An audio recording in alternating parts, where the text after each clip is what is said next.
Truth is, I was asked to play this a long time back, only I never really knew how to approach it. A standard playthrough really wouldn't give it any justice, as SWTOR, as it is lovingly referred to, is more than just an experience.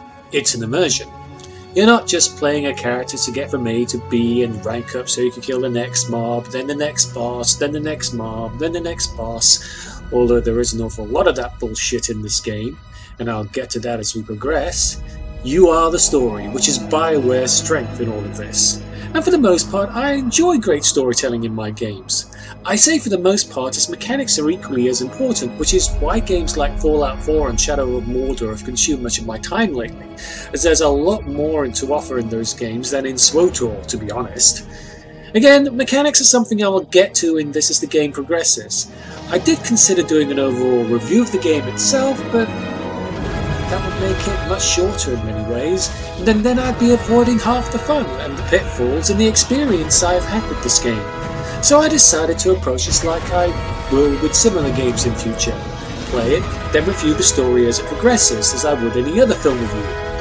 Of course, this won't be short either, and there will be several parts, but hell, I'm having much more fun approaching it this way, and I'm sure you will appreciate the experience.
I'm not going to give you a complete history of SWTOR here because this is already going to be a very long multi-part review, and to be honest with you, there's already plenty of history on YouTube for you to devour. So what would be the point?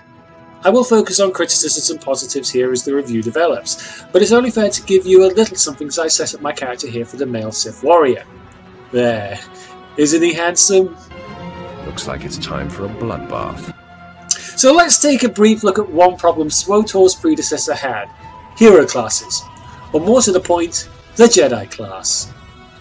Oh, it was such a big deal at the time, as Galaxies already had a troubled history, most notably amongst its many bugs and high-end graphics that refused to allow other computers to play. No, trust me, all you are seeing here was very high-end for its time. It had every major class save one: Jedi. And to me and many players, this didn't present much of a problem.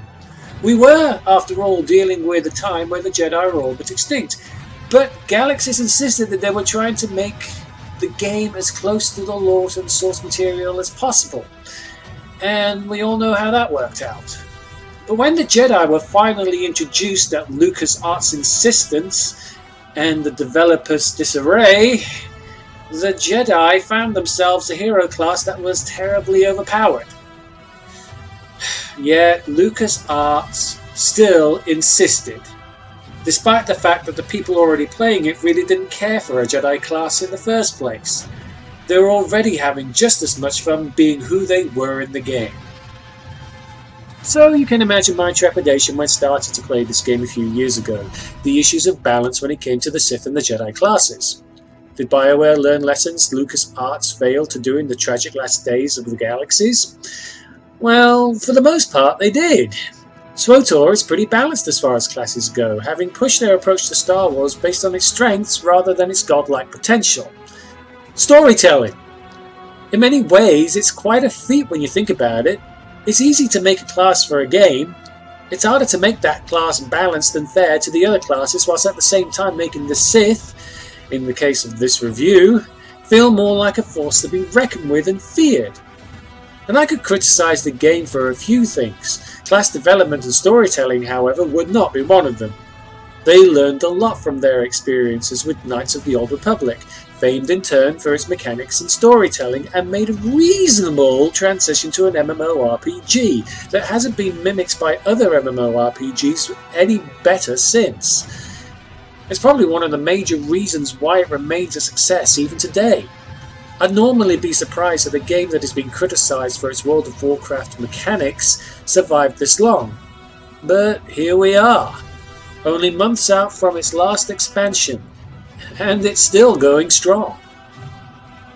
So we begin our story, as always, a long time ago in a galaxy far, far away, and as we open up with the traditional Star Wars crawl, we are told our exciting adventure.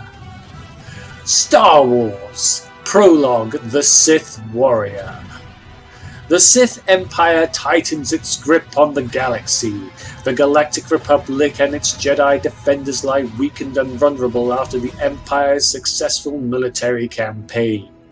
With a fragile peace negotiated, the Empire sends all potential Sith to undergo cruel and deadly trials at its academy on Korriban.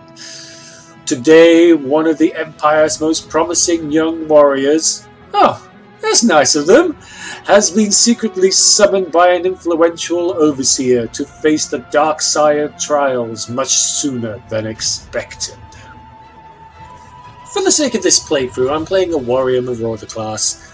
Probably not important to point out at this stage in the game, but a few mechanics were changed recently as very few people actually understood the subclass system when the game came free to play.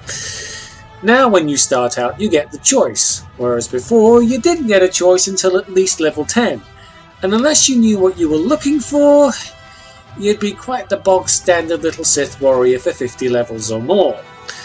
Not sure what to make of the change, to be honest with you. I actually liked the time to think about it whilst I was playing my first few levels. You know, get my feet on the ground and all that. But I could see the potential in having that choice taken away too. As before, when you got the choice, there was a little sub-quest of having somebody trying to explain to you in poetic terms, and in another language I might add, what both classes could do. And poetry in another language, especially in English, was never my strong suit, especially when it comes to DPS. I'm the kind of guy who says, give me 2 swords and show me what to hit with them, lots of times.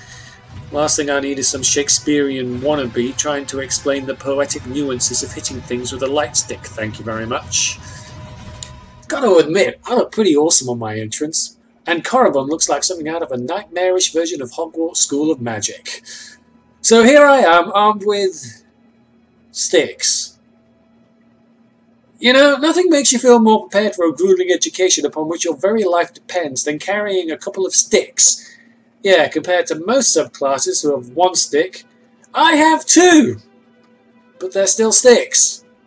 Fortunately though, I'll be 1 stick less, as my teacher here, Overseer Tremel, has been kind enough to advance my classes and send me off to get a brand new blade.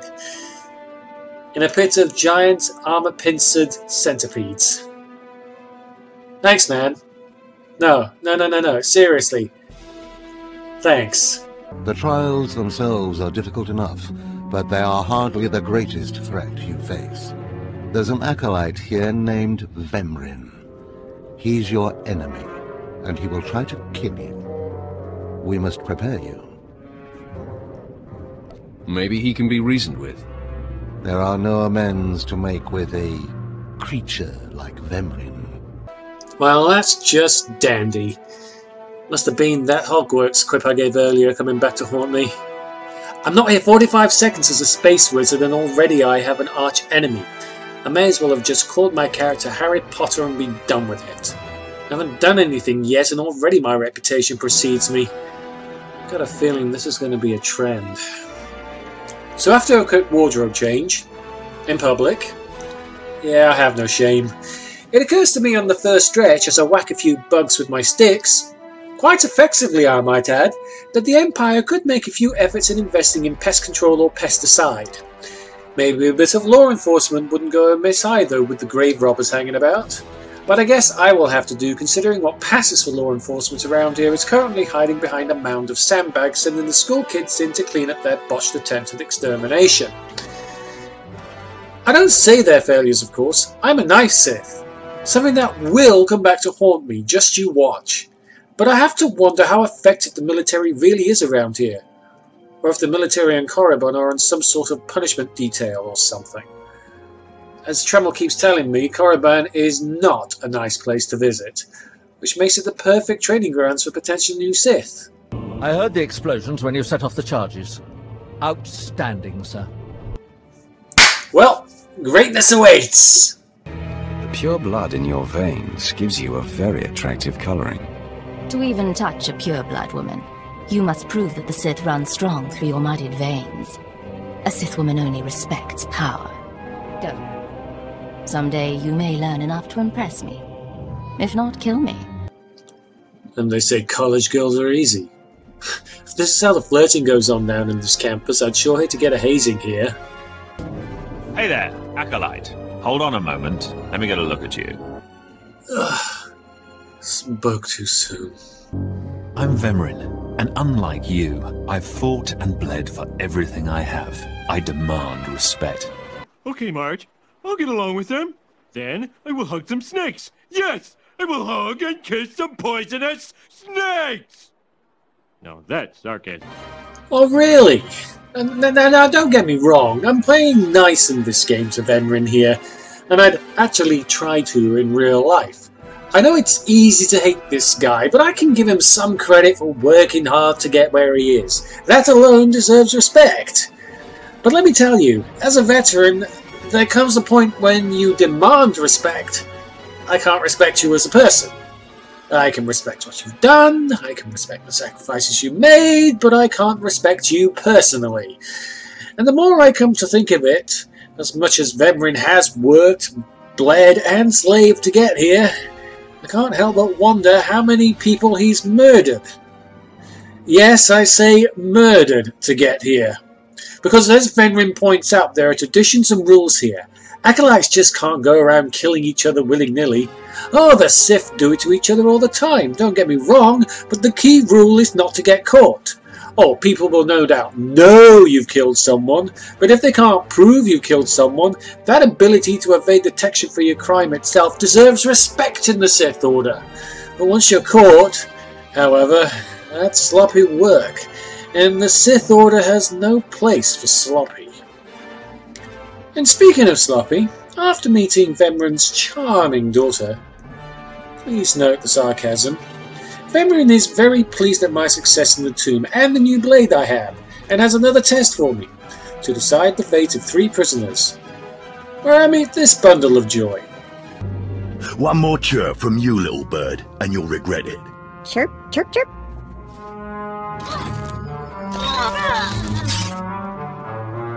Ow, jerk! If you don't like that, just say so. I can do other animals too. Dire cat, frog dog, waking monkey lizard, you name it. Wow, suddenly everyone's a critic these days. You know what, maybe this guy should open a YouTube channel. Hold on a second. If only all my reviews could be that therapeutic. All jokes aside though, the shot colour is a pretty disturbing and controversial aspect of the game. You have the choice whether to keep it on the X, who becomes your companion in the game, or to take it off. The fact that you can use it is questionable enough, but it's also what you can put her through while she wears it. Like in one chapter, force her to watch a sex act. And that brings back to the fore the concept of role-playing. What you're role-playing, and your comfort level of role-playing. For example, I play Vampire the Masquerade and Werewolf the Apocalypse. A lot. Both very dark tabletop role-playing games, and the moral ambiguity in those games is rather deep. Make no mistake, we're playing monsters in that game, and the varying deficiencies in my humanity as a player character in those games can almost be excused as I'm constantly fighting a beast within me to become something far worse. Or maybe as a character, I'm actively choosing to embrace it. The Sabbat, for example, the opposition of the status quo of vampires known as the Camarilla, have no love of humanity or need for it. Their ways, by human and even some vampire standards, are base, cruel, and inhuman. Mass slaughter of entire families is not out of the ordinary for this sect of vampires that you would normally put aside as NPC characters, and yet the Sabbat is a sect designed for players to play. Conversely, on the werewolf front, we have the Black Spiral Dancers, a depraved, sick and insane mass rapists, slaughterers, and capable of far worse sins and depravity than the publishers dare to admit. This is a sect of werewolves active in the game as antagonists, and I might add, actively discouraged from playing as player characters with pretty damn good reason. There is a level of comfort with who and what you are prepared to play or act out, as long as you are aware that is all you're doing, playing a game. Being a character you would otherwise not be in real life. When people say they like to play the bad guy, that doesn't mean that they want to be the bad guy. It's not even a mirror into their soul, but certainly can be a good method of examining your own soul and reminding you of the shit you shouldn't be doing. And then there are some seriously messed up people out there who just actually enjoy doing this shit. And that's why this scene in the Sith Warrior path is particularly important. It defines your path on the Force, shows what you're capable of as a player character, light or dark, which is one of the strong aspects of the game itself. Every major decision defines your alignment with the Force. It's questionable whether or not the game agrees with your personal motivation, but again, it opens up some very good questions on how the Force can be used for good intentions then eventually turn sour over time, or the other way around. For example, I questioned the light side of my decision when utilizing an assassin for the service of the Empire. That confuses me, especially as I'm on my light side. My character, or how I'm playing him, is above political machinations and despises assassination. So why would this be a light side decision? Still, I took it only to keep my alignment with the light side going. Secondly, breaking away from the light side, I grant the Sith Warrior a right to die as a warrior. Yet for some reason that's a dark side decision. I don't understand. Apparently telling him to rot in prison is the light side decision. I lie about my motivations to Tremel, but even I think a warrior who has served for years deserves an honourable death. So why is that a dark side decision? I took that choice not because I wanted to kill him, but I thought it was a better alternative than rotting for all eternity. And then I release an innocent alien. Light side decision. It's pretty basic, yes? Release him. Let him go.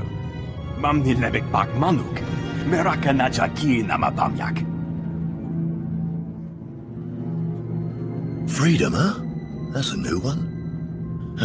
Well, that's that. You're an interesting one, kid. I can see why people are keeping tabs on you. I'd hate to see what you do to the guilty in that case. So with that kangaroo court out of the way, it's time to go back to Director Tremel and see what he makes of my rather excellent judgment. Then run back to your master in the beast pens before I cut you in half. Yes, sir. I'm sorry, sir. No peanuts in the M&Ms next time. I promise, sir. Sorry to make you wait, Acolyte. These interruptions are incredibly annoying. On to the business at hand, your test in the jails. First, the assassin, Solence. She attempted to kill an Imperial spy, but was unaware of her client's affiliation. You assigned her to Imperial intelligence. I commend you, that was excellent thinking. Never waste a potential resource. Thank you, Overseer. I'm glad you approve. What's more important is that Darth Barris would approve. Now, Devatek, the failed warrior, why grant his wish for a trial by combat?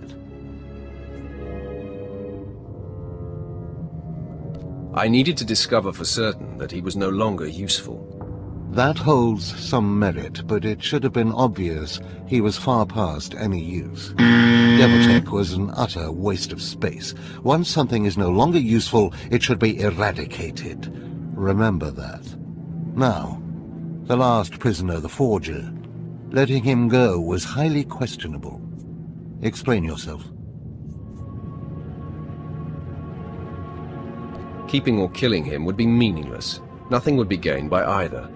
Innocent or not, he leaves here with first-hand knowledge of our facilities and procedures. It's potentially compromising to have him floating about the galaxy.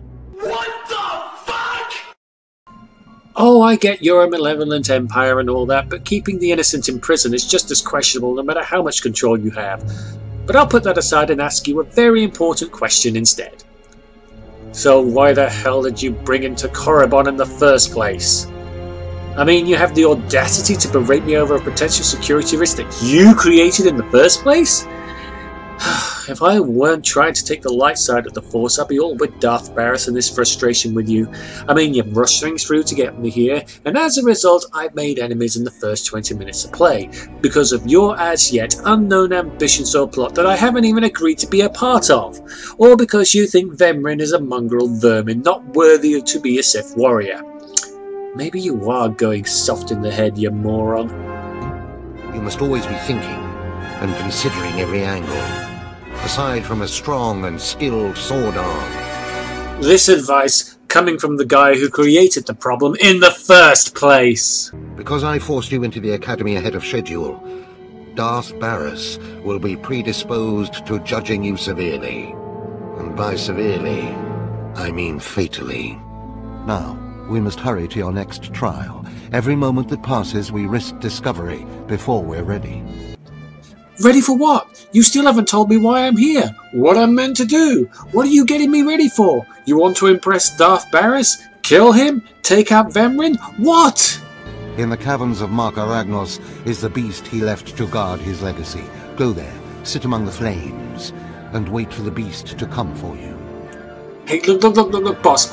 I hate to be a pain, but can you please slow down for a minute and just tell me what's going on? I already told you what's going on. No, sir, you seem to be going out of your way to be somewhat ambiguous about it, as if you're trying to keep something from me.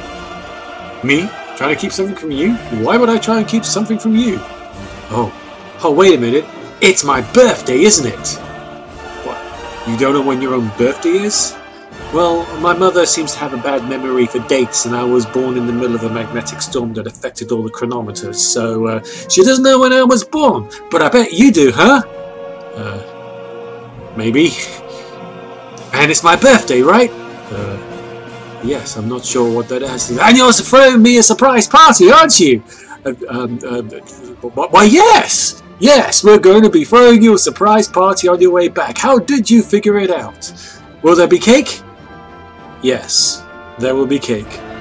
Woo! Whoopie-doo! There's gonna be cake! Off I go on a quest, happy as can be, and when I come back, there'll be a surprise party, and there'll be cake. Woo! Well, this is about as good an explanation as I'm ever gonna get right now, and if no one else will tell me the plot, I may as well invent my own. I hope they have balloons at my party. I think now is a good time to talk about two things about the game. One good and one not so good. And in good old-fashioned tradition, I'll start with the bad news. One of the simplest acts in life has to be paid for if you're a free player. Running. Yes, if you were free to play, your ability to run would be impeded by a gentle jog instead. Meaning if you weren't a paying customer, you'd be lagging around in a big way. Yes, this could be offset by mounts, which you would get at level 20, and then they would get a little faster onwards, but only by a little. And even then it would be a slog to even get to level 20 because the leveling itself would take ages, even if you were rewarded with the XP boost for completing important elements of the story. It's still a grinding uphill struggle, which is going to be a frustration for those who want to free play this game up until level 50. Now you may have noticed me running pretty fast in this game, and that's because I was a subscriber for a while, and am no longer. But I still have some benefits of a paying customer with a lot of the limitations, meaning I can run and my XP is normal. Drawback is I can only level to 50, and I can only have 250,000 credits in my wallet per character, whereas free-to-play characters can only have 100,000, which makes work in the auction house hell. Of course, the game is largely subscription-based, and with a stipend of 500 cartel coins a month to go with it, these limitations are lifted. So I would be okay with that. I only mention it if you consider free-to-play. Just remember you get what you pay for, so buyer beware. The second is the many side quests you'll be getting. Now bear in mind these come in two categories, Planet Story Campaign and Heroic. And we won't be focusing on either of these much except until we get to the Planet Tython, because that's one hell of a good storyline. Neither of these plots will affect your overall storyline quests, and they're in the long term optional. But they do flesh out the Empire and Republic in satisfying ways, and you can visit them any time if you just want to rush through the overall conclusion of your main storyline. Heroic quests, however, hit or miss. They can be anything from a decent story to just heavy grinding in a battlefield or something. Nothing overall interesting here unless you want to push your character's limits, and they are repeatable. But if you really want to get an overall great experience as a free-to-play, I would overall recommend playing the Planet Storyline quests and give the Heroics a bit of an optional miss, just so you can get a handle on how good BioWare are good at their jobs. At least when it comes to fleshing out story and worlds. Well, after corrupting the research of some Sith Lord who's made it his life's work to dissect Force-sensitive beasts, again just to keep my light side up, the light side seems to have some very dishonourable decision-making I've noticed. Dispatching the beast in the cave is shorter work for me than the frustrating journey of getting there, so you can imagine how such a thing can make me frustrated enough to mug the surrounding mobs on the journey just to pass the monotony of the vast boring trek I have to make there and back. Poor suckers. I got plenty of credits from their wallet, but not one of them had an iPod on them. Tight bastards. And speaking of a good mugging, Venerable's lapdog decides to take matters into his own hands. You need to move out of my way. I put myself in your way, buddy. On purpose. Notice anything interesting? No witnesses. No witnesses means no rules. No more shortcuts. No more special treatment. You're just gonna be another dead failure on Korriban.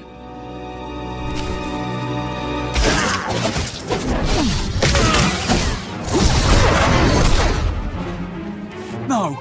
Hold up, hold up. Look, I was wrong. What they're saying about you, totally true.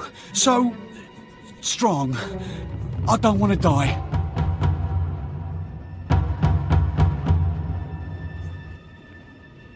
I'm afraid it's a little late for begging.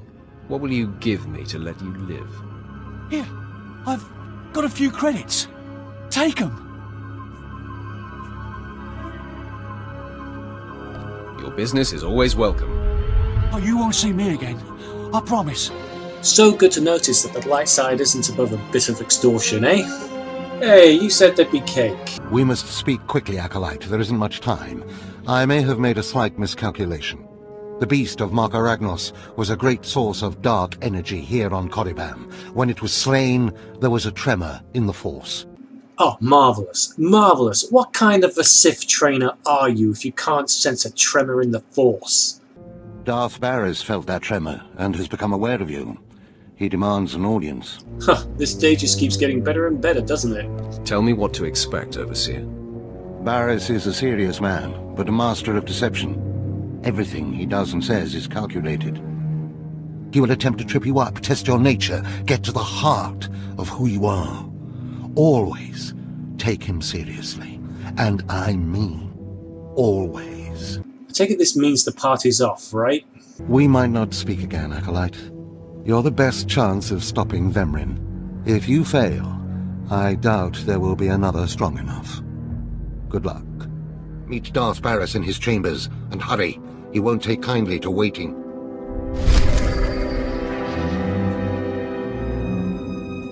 Well, I'm afraid he's going to have to wait just a little longer, because we're going to find out exactly how this relationship goes with Darth Barris next time.